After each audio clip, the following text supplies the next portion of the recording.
অনেক বছর আগে এক বিশাল জঙ্গল ছিল।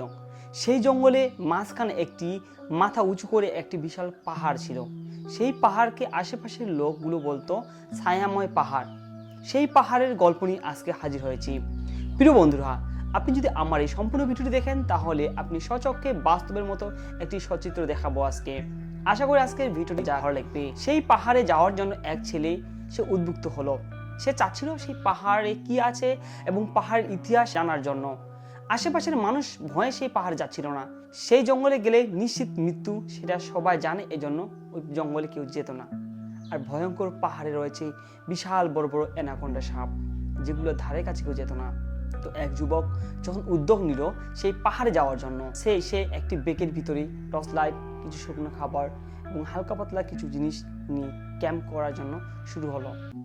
যেতে যেতে যখন জঙ্গলের মধ্যে ঢুকলো এবং জঙ্গলে কিছু রাস্তা পার হওয়ার পর দেখলো শঁ শঁ করে বাতাসের শব্দ, আশেপাশে ভয়ানক এক ধরনের নিস্তব্ধতা, আর লাল নীল সবুজ হলুদ রঙের বিভিন্ন ধরনের পাখি।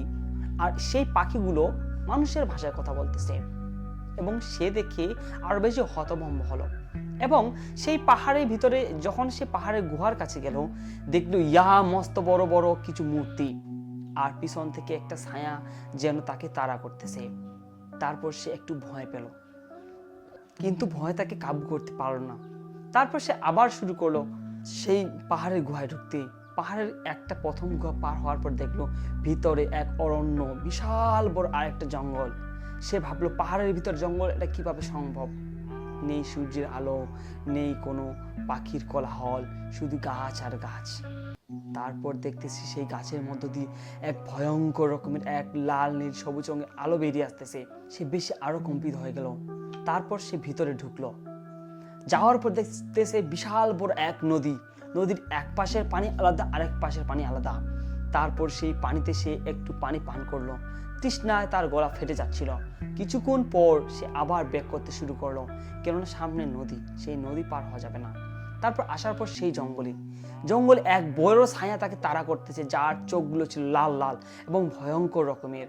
তারপর দৌড়াতে দৌড়াতে সেই ছায়াময় পাহাড়ে চলে গেল। সেখানে দেখতেছে বিশাল বড় বড় অ্যানাকোন্ডা সাপ। সেই সাপগুলো তাকে আরো তাড়া করতে শুরু করলো। তারপর সে দৌড়াতে দৌড়াতে সেখানে রাত হয়ে গেল। বনের একুল উকুল সে খুঁজে পাচ্ছিল না। তারপর আস্তে আস্তে আস্তে আস্তে সেই জঙ্গল থেকে সে এক কিনারায় চলে আসলো। গিয়ে দেখতেছে একটা ভয়ানক কবর। সেই কবরে রাত কাটালো সে, কিন্তু সে রাত্রে বুঝতে পারলো না যে এটা কবর। তারপর বের হওয়ার পর সকালে দেখতেছে কবরের মানুষের হাড় করে পড়ে আছে। তারপর জঙ্গল থেকে যখন বেরিয়ে আসে সবাই হতভম্ব যে কিভাবে বেরিয়ে আসতে পারলো, মানুষ তো এখানে গেলে বেঁচে আসতে পারে না। তারপর সবাইকে খুলে বললো কি কি আছে সেখানে। তারপর সেই জঙ্গলের রহস্য মানুষের কাছে পরিষ্কার হয়ে গেল।